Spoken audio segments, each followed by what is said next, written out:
Salut tout le monde, c'est Yann Byers. Aujourd'hui on se retrouve pour une nouvelle vidéo sur la Mega Drive. Donc voilà, vous l'avez vu dans le titre, j'ai eu la Mega Drive. On a été tout à l'heure chercher la télé qui va avec, on en a déjà essayé deux ou trois, je sais plus, trois il me semble. Et celle-là marche enfin, donc voilà, je voulais vous montrer l'installation, peut-être même revoir l'installation en vidéo. Voilà, on va voir ça, vous allez voir, elle est derrière moi. Après je crois que le plan, ouais, la caméra est un peu haut, mais voilà, elle est derrière moi. Branchée avec la télé, donc il y aura peut-être un peu de let's play, un peu d'images. Vous verrez des jeux, présentation des jeux, bon pas comme sur la vidéo 3DS, hein, je vais pas mettre la date sur chaque jeu, juste une vue d'ensemble en fait c'est des jeux. Donc voilà, voilà le bébé. Une manette branchée parce que j'ai joué un peu, hein, voilà, c'est sûr que depuis le temps que j'attendais, donc voilà une manette Mega Drive. Les deux jeux auxquels j'ai joué récemment, Mortal Kombat évidemment, et Sonic Spinball. Ce jeu aussi Virtua Racing qui est une adaptation du titre arcade. Donc ça utilise le Sega Virtua Processor. C'est un peu comme en fait la puce FX sur Super Nintendo qui permet d'afficher des polygones. Donc je vais continuer sur cette lancée, le petit point histoire. Donc la Sega Mega Drive ou Genesis en Amérique du Nord, ça voilà. En Amérique du Nord elle s'appelle Genesis et nous c'est Mega Drive. Et c'est une console voilà, c'est une console 16 bits qui au Japon n'a pas énormément marché face à la Super Nintendo et à la PC Engine de NEC, il me semble que c'est NEC, oui voilà.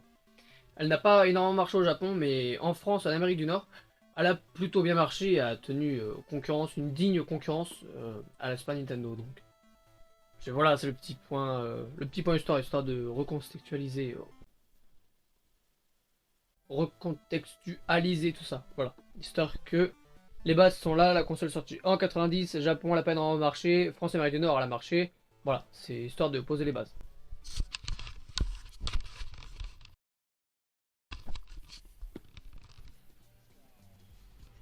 Petite présentation du coup du setup en plus rapproché. Donc un magnifique tube cathodique de chez Philips équipé d'un magnétoscope. Alors il me semble qu'il ne marche pas, de toute façon j'ai pas de cassette à mettre dedans. On testera quand même. Là cette cartouche tout noire en fait c'est l'équivalent de la R4 si vous voulez. C'est une cartouche Mega Drive qui passe dedans. Et ici une petite carte SD sur laquelle vous venez donc mettre vos jeux. Donc voilà c'est présenté. Alors la console. Oui, en fait, 6, c'est parce que mon oncle l'a acheté sur le Bon Coin et je crois que c'est sur le Bon Coin. En tout cas, la télé, on l'a acheté sur le Bon Coin, donc ça aussi, je pense qu'il l'a acheté sur le Bon Coin. La télé est pas chère, hein, 10 euros. J'ai donné un billet de 10 euros, tout simplement. Et la Mega Drive, donc je ne sais pas combien est-ce qu'il l'a acheté par contre. Il m'en avait en fait prêté une, mais elle marchait pas. Et nous, on pensait que ça venait des télés, c'est pour ça qu'on a testé plusieurs télés. Et mais on trouvait ça bizarre qu'à bout d'un moment, ça marche pas sur plusieurs télés, et en fait, ça venait de la console. Donc voilà, elle est vraiment, vraiment très belle. Et il me semble que sur le modèle, parce qu'en fait il y en a plusieurs. Et Mega Drive 2, je crois que ça va jusqu'à 3, je sais plus, peut-être même plus. Je sais que sur le modèle en tout cas où c'est la Genesis, donc sur la Genesis, il me semble que c'est écrit ici Genesis. Donc voilà, une deuxième manette, il me semble que c'est celle-là qui est un peu raide. En fait la croix est assez dure. Alors c'est les boutons, je sais que quand on jouait à Micro Machine, c'était c'était assez raide en fait. Donc il me semble que c'est les touches. On va voir ça. On reviendra juste après sur ces deux jeux qui sont en boîte. Donc voilà deux autres jeux. Celui-là marche. C'est un pack de jeux. Super Hang-On en plus il y a justement là en cartouche. Je vais vous montrer le reste des jeux après. Et là Dragon Ball Z l'appel du destin mais qui ne fonctionne pas. Et donc voici la console. Qu'est-ce que je raconte? Voici la télécommande de la console. De la télé, de la télé, de la télé.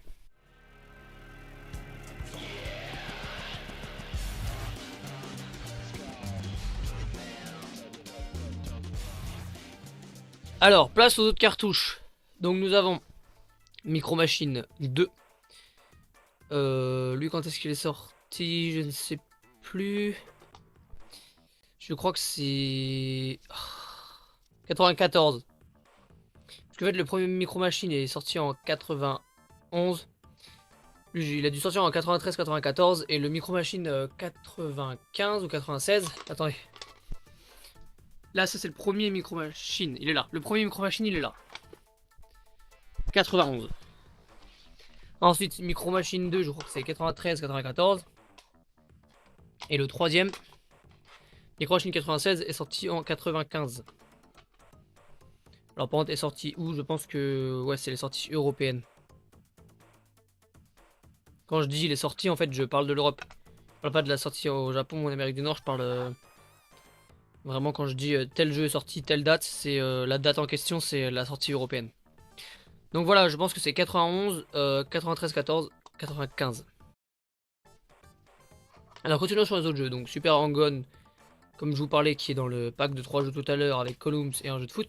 Moi je résume un jeu de foot, hein, c'est parce que le jeu de foot ça me botte pas plus que ça. À part l'excellent, j'ai pas joué énormément, mais je trouve quand même excellent, c'est Tecmo Cup sur NES.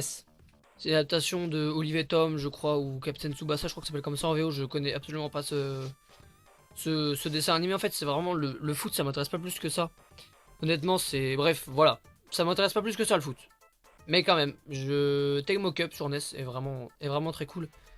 Et voilà. Si vous voulez vous amuser, et il a vraiment rien à voir en fait avec un jeu de foot normal. C'est-à-dire que vous pouvez, en fait, vous jouez tout seul. Et bah je vous mets des images du jeu en fait, ça vous parlera mieux. Donc en fait vous avez des points de compétence en fait si vous voulez, vous pouvez faire telle action, vous courez en ligne droite et c'est un peu ça se joue au tour par tour, c'est ça qui est intéressant. C'est que c'est un jeu de foot au tour par tour, vous avez des points de compétence qui vont vous permettre d'attaquer, enfin d'utiliser ces attaques. Et ça va se jouer en fait au tour par tour. C'est un peu du tour par tour, c'est vraiment intéressant, je trouve que le concept est vraiment cool. Echo the Dolphin, vous l'avez probablement vu dans la vidéo de JDG. Vraiment ce jeu. Le jeu de l'enfer en fait. Hein, très dur. Très beau par contre, mais très dur. Ensuite nous avons un jeu McDo. Ça ne me parle pas, on l'avait trouvé. Je crois que justement on avait rangé tous les jeux, on avait tout sorti et on est tombé sur lui. Pourquoi pas le tester? Évidemment j'ai tous testé. Il n'y a pas de. Il y en a que je veux pas jouer. Je vais jouer à tous les jeux que j'ai. Et donc il y a lui. Voilà. Pourquoi pas. Arrow Flash. Arrow Flash. Je connais pas non plus. La Mega Drive, je suis pas hyper calé dessus, j'ai pas touché énormément à la console. À part au titre majeur, j'ai pas beaucoup touché à. Même très peu touché à cette console, donc il y a beaucoup de jeux qui ne me parleront pas. Bah, Sonic the Hedgehog, par contre, lui, il me parle.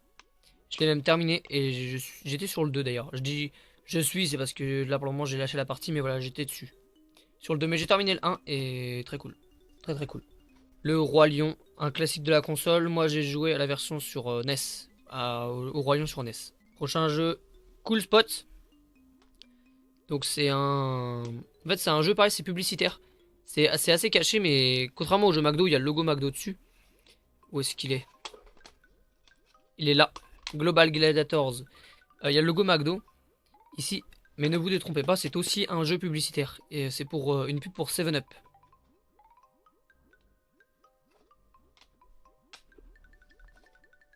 World of Illusions starring Mickey Mouse et Donald Duck. Moi j'ai joué à Castle of Illusion. C'était sur Master System. Voilà, j'ai touché un peu. Et le jeu était sympa, pareil, c'était avec Mickey Mouse. C'était Castle of Illusion starring Mickey Mouse. Et c'était très cool. En fait, la plupart des jeux auxquels je joue, je les aime. Il y a des jeux que j'aime pas parce que j'ai trouvé injouable, comme Sonic Adventure sur Dreamcast. John Madden Football 92. Alors, quelque chose à savoir sur cette cartouche. Le petit symbole ici, en fait, c'est écrit Electronic Arts. Ça signifie en fait, c'est comme les cartouches, si vous voulez, de couleur NES. C'est pour dire qu'en fait, ça n'a pas été approuvé par Sega. Donc c'est pour qu'on la reconnaisse, parce que regardez, une cartouche du coup pas approuvée et une cartouche approuvée, ça n'a absolument rien à voir.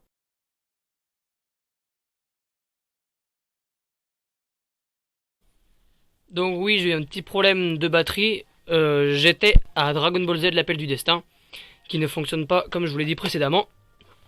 Une collection avec Columns, c'est le jeu de foot que je parlais tout à l'heure, la World Cup Italia, et Super Hang-On, donc lui aussi est en cartouche Super Hang-On, je l'avais dit précédemment.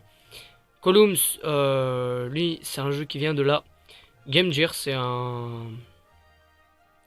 J'allais dire, c'est un peu comme Tetris, mais en fait, c'est. Fermer les yeux sur le jeu. C'est un peu plus complexe que Tetris, c'est-à-dire que là, ça va pas être des blocs, ça va être des lignes en fait de couleurs qui vont tomber, et vous pourrez les aligner en diagonale. Voilà, c'est sorti sur Game Gear et c'est plutôt cool. Si vous savez pas à quoi jouer comme ça quand vous êtes en attente ou quoi. Trouvez un émulateur Game Gear ou une Game Gear, c'est encore mieux. Et faites-vous une petite partie de Columns, vous verrez, ça passe le temps comme Tetris et je trouve ça plus technique. Power Monger, honnêtement, je sais pas du tout ce que c'est. Je vais le découvrir, comme ça, hein. Je vais le mettre dans la console puis voir ce que c'est. Pareil là, la pastille. Alors c'est voilà, c'est ça, Wonder Boy 3. Wonder Boy, je connais, j'ai déjà joué. Ou alors, à moins que je confonde avec une autre série de jeux. Ça me dit quelque chose. Faudrait que je vérifie ça. Ça me fait penser en fait à tout ce qui est Fantasy Island. Et je sais pas si Wonder Boy s'est tiré de là. Wonder Boy, j'ai joué sur quoi déjà Non, pas Wonder Boy, Fantasy Island. Non, c'était sur PC Engine, je crois que j'y jouais.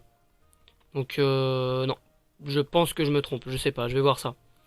Là, je ne me suis pas trop renseigné encore sur le jeu, je vais le faire, mais petit à petit. En tout cas, ça me fait fortement penser à Fantasy Island, mais je suis sûr que Wonder Boy, j'ai déjà joué. Probablement sur Mega Drive ou Master System, faudrait que je regarde, peut-être que je confonds avec autre chose. Et voilà donc le total des jeux que j'ai. Alors, il en manque 2, oui, je sais. Je vais en parler là de manière plus approfondie, je vais vous montrer des images. C'est vraiment 2 jeux qu'il faut pas manquer, qu'il faut vraiment que je vous montre. Et on va y mettre ces 2 jeux. Donc on va commencer par celui vraiment je le trouve magnifique. Virtua Racing. Qui utilise donc le SVP comme je vous expliquais tout à l'heure. Voilà. La chaîne qui correspond au jeu. On va y mettre le son aussi. Hein. Donc on appuie ici. En fait c'est pour switcher entre programme et son. Et là, on monte le son.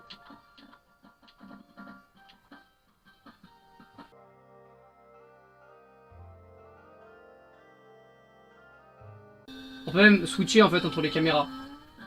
Tiens, là je suis en caméra. Regardez comment ça va vite. En fait le défilement il est vraiment réussi sur ce jeu.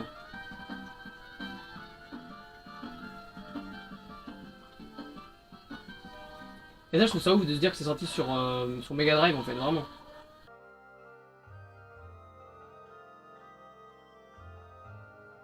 Voilà pour ce jeu.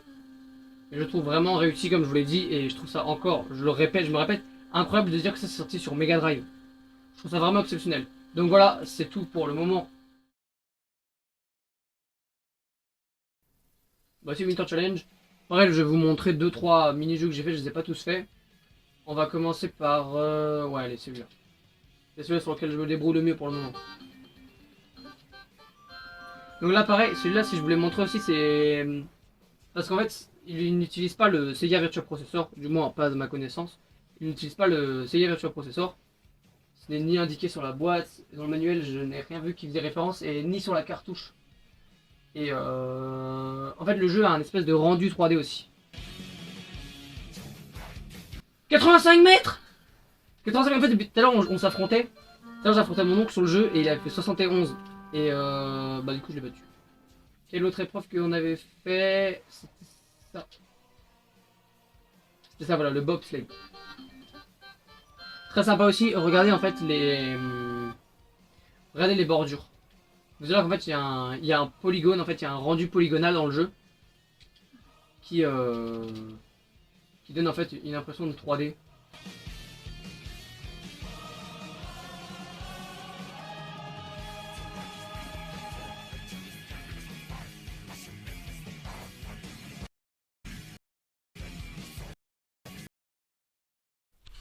Et ça, oui en fait je suis changé, j'ai repris le tournage là en fait c'est le lendemain c'est le lendemain du tournage donc voilà. Pour vous dire salut, en fait j'ai eu des petits trucs voilà. Donc voilà c'est pour vous dire que c'est la fin de la vidéo, on se retrouve bientôt, très bientôt pour de nouvelles vidéos. L'aménagement de la console et tout comme j'avais dit, on verra ça dans une vidéo je pense dédiée entretien console, donc je pense que je vous expliquerai le problème qu'a ma Game Boy par exemple. Retirer les étiquettes sur la Wii et sur les accessoires. D'ailleurs je vais bientôt recevoir un accessoire Wii, j'en ferai une vidéo aussi ouverture. Donc voilà, j'espère que cette vidéo vous aura plu, elle était quand même plus informative je pense que celle sur les jeux 3DS. Donc voilà, cette vidéo là c'était à la fois pour vous montrer en fait ce que j'aime et ce que j'ai et aussi pour donner des informations. Voilà, j'espère que ça vous aura plu, je prévois voilà des vidéos, j'espère que ça vous a plu. Salut tout le monde, c'était Anne Byers, à la prochaine, bye bye.